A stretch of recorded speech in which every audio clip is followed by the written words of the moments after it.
सासु हम काना भोरवे जगवा करा राढ़े ना मचवा कराना। सासु हम ना भोरवे जगवा करा राढ़े ना मचवा कराना। सासु हम ना भोरवे जगवा करा राढ़े ना मचवा कराना। 8 बजे हम उठबै फिर मंजन हम करबै। 8 बजे हम उठबै फिर मंजन हम करबै। चाय एक कप बनाई के पियावा करा राढ़े ना मचवा कराना। चाय 1 कप बनाई के पियावा करा राढ़े ना मचवा कराना। सासु हम काना भोरवे जगवा करा राढ़े ना मचवा कराना। सासु हम ना भोरवे जगवा करा राढ़े ना मचवा कराना।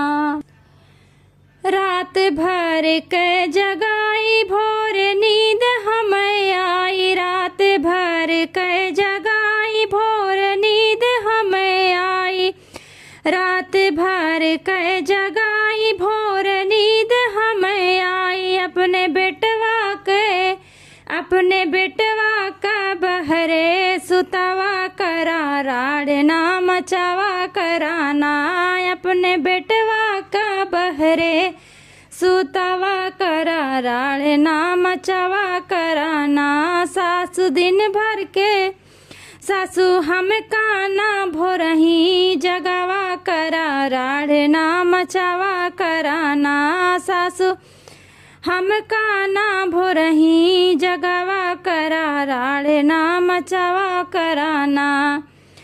चूल्हा चौका लगवावा पानी ननद से भरावा। चूल्हा चौका लगावा पानी ननद से भरावा। आटा जेठनी से रोज सनवावा करा राढ़े ना मचवा कराना। आटा जेठनी से रोज सनवावा करा राढ़े ना मचवा कराना। सासु हम काना भोरही जगवा करा राढ़े ना मचवा कराना। सासु हम काना भोरही जगवा करा राढ़े ना मचवा कराना।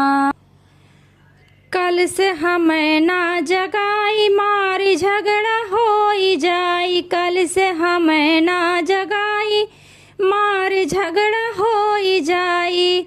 कल से हमें ना जगाई मारी झगड़ा होई जाई। अपन इज्जत तू अपने बचावा करा राढ़े ना मचवा कराना। अपन इज्जत तू अपने बचावा करा राढ़े ना मचवा कराना। सासु हम काना भोर हैं जगवा करा राढ़े ना मचवा कराना।